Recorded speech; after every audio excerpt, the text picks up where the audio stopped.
Hello friends, मैं doctor A K. Singh. दोस्तों, आज इस वीडियो के माध्यम से मैं आपको बताऊंगा कि भारत में कोरोना वैक्सीन के लिए जो प्रोग्राम चल रहा है वो क्या है और भारत में कौन कौन सी वैक्सीन लगाई जा रही है। टीका लगने के बाद वैक्सीन का शरीर पर क्या इफेक्ट होता है और वैक्सीन कितनी इफेक्टिव है और हमारे शरीर पे कौन से हिस्से में कहाँ लगनी है और टीका आपको कब लगवाना है, कब नहीं लगवाना है और वैक्सीन के साइड इफ़ेक्ट क्या क्या है। मैं आशा करता हूँ ये वीडियो पूरा देखने के बाद आपको वैक्सीन से संबंधित जानकारी के लिए दूसरी वीडियो देखने की जरूरत नहीं पड़ेगी। दोस्तों, भारत में विश्व का सबसे बड़ा कोविड-19 वैक्सीनेशन प्रोग्राम चल रहा है। 18 वर्ष और इससे अधिक वर्ष के व्यक्तियों में टीका लगाया जा रहा है और भारत में 26 दिनों में 70 लाख से अधिक टीके लग चुके हैं और इस आंकड़ों तक पहुंचने में भारत को मात्र 26 दिन लगे और विश्व का सबसे बड़ा देश बन चुका है जितने ज़्यादा टीके लगे हैं। और इस आंकड़ों तक पहुंचने में अमेरिका को 27 दिन लगे थे और ब्रिटेन को 48 दिन लग चुके थे। दोस्तों, भारत की जो वैक्सीन है दूसरे देशों में इसकी डिमांड हो रही है। भारत की जो वैक्सीन की first dose Bhutan, Maldives, Bangladesh, Nepal, Myanmar आदि देशों में भेजी जा चुकी है और श्रीलंका, अफगानिस्तान और मॉरिशस जैसे देशों में भेजने की तैयारी चल रही है। इसलिए दोस्तों, भारत में जो निर्मित वैक्सीन है उसका आप लोग विश्वास करिएगा और अपना टाइम आने पर कोरोना की वैक्सीन जरूर से लगवाइएगा। भारत में 2 तरह की वैक्सीन लगाई जा रही है, कोविशील्ड और कोवैक्सीन। इनको इमरजेंसी यूज के लिए भारत में अनुमति दी गई है। दोस्तों, कोविशील्ड जो वैक्सीन है ये ऑक्सफोर्ड यूनिवर्सिटी और एस्ट्राजेनेका की तरफ से इसको विकसित किया गया है और इसका उत्पादन भारत की दवा company serum institute of India ने इसका निर्माण किया है। और सीरम इंस्टीट्यूट दुनिया में सबसे बड़ा इंस्टीट्यूट है जो कि वैक्सीन निर्माण करता है। और इस तरह से जो कोविशील्ड वैक्सीन है हमारे देश में निर्मित वैक्सीन है, आम आदमी के बजट में है, सबसे सस्ती है और इस वैक्सीन में नॉन रेप्लिकेटिंग वायरल वेक्टर का प्रयोग किया गया है और इस वैक्सीन को 2 से 8 डिग्री सेंटीग्रेड पर रखा जा सकता है। दोस्तों, दूसरी वैक्सीन कोवैक्सीन है। इसको भारत की दवा कंपनी भारत बायोटेक ने ICMR Indian council of medical research national institute of virology की मदद से विकसित किया गया है। इस तरह से जो कोवैक्सीन है ये भारत में निर्मित वैक्सीन है और इसको भारत में ही विकसित किया गया है।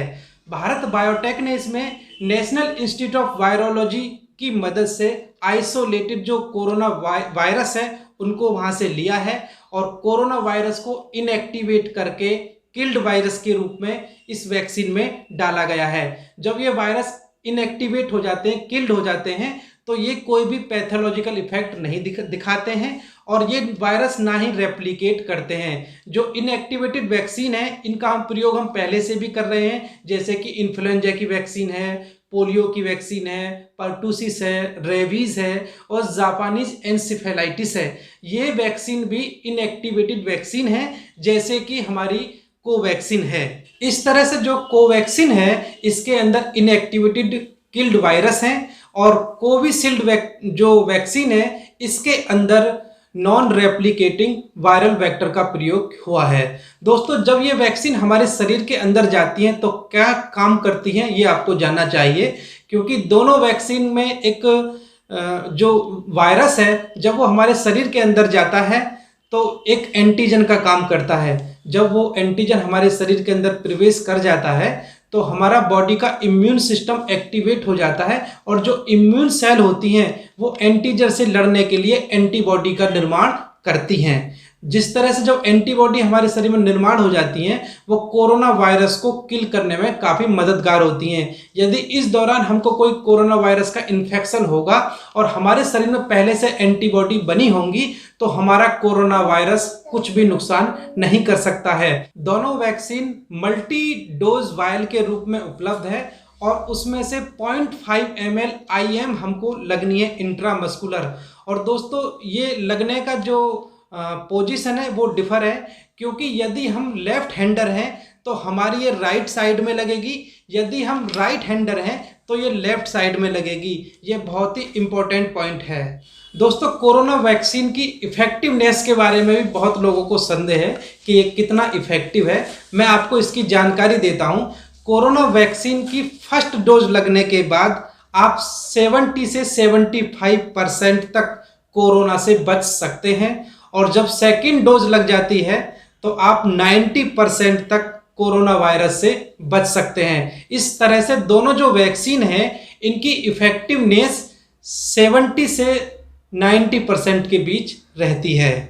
दोस्तों, कोरोना वैक्सीन की फर्स्ट डोज लगने के 28 दिन बाद आपको दूसरी डोज लगनी है। जब आप वैक्सीनेशन साइट पर जाएंगे, जो हेल्थ कर्मी है जब आपको टीका लगाएंगे, तो वहाँ पर आपको कुछ बात बतानी है कि आपकी उम्र कितनी है। यदि आप 17 साल के हैं तो आपको वैक्सीन नहीं लगेगी। आपको यदि किसी ड्रग से, किसी फूड से या किसी वैक्सीन से एलर्जी है तो आपको हेल्थ प्रोवाइडर को ये बात बतानी होगी। यदि आपको फीवर है या फीवर की दवाई खा रहे हैं तो ये बात भी आपको उनको बतानी होगी। यदि आपको कोई ब्लीडिंग डिसऑर्डर है या खून को पतला करने वाली आप कोई दवाई खा रहे हैं तो यह बात भी आपको वैक्सीनेटर को बतानी होगी। यदि आपकी रोग प्रतिरोधक क्षमता कम है और या फिर कोई ऐसी आप दवा ले रहे हैं जो कि इम्यून सिस्टम को इफ़ेक्ट करती है, या बहुत सी ऐसी दवाई होती हैं जो इम्यूनो डिप्रेसेंट होती हैं, उनको आप ले रहे हैं तो आपको वैक्सीनेटर जो वहाँ पर लगाएंगे उनको आपको बताना होगा। यदि आप गर्भवती हैं और या फिर गर्भवती होने की प्लानिंग कर रहे हैं तब भी आपको ये वैक्सीन नहीं लगेगी। आप ब्रेस्ट फीडिंग कर रही हैं तब भी आपको ये वैक्सीन नहीं लगेगी। यदि आपको कोविड-19 के खिलाफ अन्य टीका दिया जा चुका है तो ये आपको वहाँ पर जो हेल्थ वर्कर हैं, जो वैक्सीनेटर हैं, उनको आपको बताना होगा। इस तरह से आप इन चीज़ों में आपको ये वैक्सीन नहीं लगनी है। और आपको वैक्सीन का दूसरा टीका कब नहीं लगवाना है, यदि फर्स्ट टीका लगने के बाद आपको कोई सीवियर रिएक्शन हुई है तो आपको कोरोना का टीका नहीं लगवाना है। चलिए अब बात करते हैं कोरोना वैक्सीन लगने के बाद आपको क्या क्या इफेक्ट आ सकते हैं, क्या क्या साइड इफेक्ट आ सकते हैं। तो वेरी कॉमन का मतलब 10 में से 1 लोग को इंजेक्शन साइट पर दर्द होगा, लालिमा होगी और सूजन भी आ सकती है। तबीयत सही महसूस नहीं होगी, थकान महसूस होगा, हल्का सर दर्द हो सकता है और मांसपेशियों में दर्द हो सकता है। और कॉमन लक्षण में मतलब 10 में से 1 ये भी है, लेकिन कॉमन है जैसे कपकपी के साथ आपको तेज बुखार आएगा, फ्लू जैसे लक्षण आ सकते हैं, और जो इंजेक्शन साइट है वहाँ पर गांठ हो सकती है, जो बहुत ज़्यादा अनकॉमन है, मतलब बहुत कम लोगों को होते हैं। और 100 में से 1 लोग को ये दिक्कत हो सकती है, जैसे कि सांस लेने में कठिनाई होना, चक्कर आना, पेट में दर्द होना, लिम्फ नोड का फूल जाना या भूख कम लगना। ये प्रतिकूल प्रभाव हैं। यदि हमको इनके कोई प्रतिकूल प्रभाव घर जाने के बाद दिखाई देता है तो, और कोई वो दुष्प्रभाव है जो आपको बार बार परेशान कर रहा है, उसकी तीव्रता कम नहीं हो रही है, तो आपको तुरंत एक हेल्पलाइन नंबर पर बात करना होगा। और वैक्सीन लगने के बाद आपको 4 की मैसेज वैक्सीनेटर द्वारा दिए जाएंगे। वो क्या है?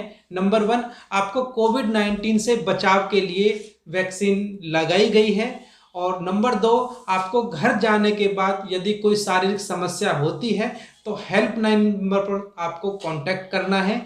तीसरा, यदि आपको जो कोरोना वैक्सीन की जो दूसरी डोज है वो 28 दिन बाद लगेगी। कब और कहाँ लगेगी इसका आपको मैसेज के द्वारा बता दिया जाएगा। टीके लगने के बाद आपको कोविड-19 से बचाव के जो प्रोटोकॉल हैं उनको पालन करते रहना है। तो इस तरह से दोस्तों, आपको ये जानकारी कैसी लगी प्लीज़ कमेंट बॉक्स में ज़रूर से बताइएगा।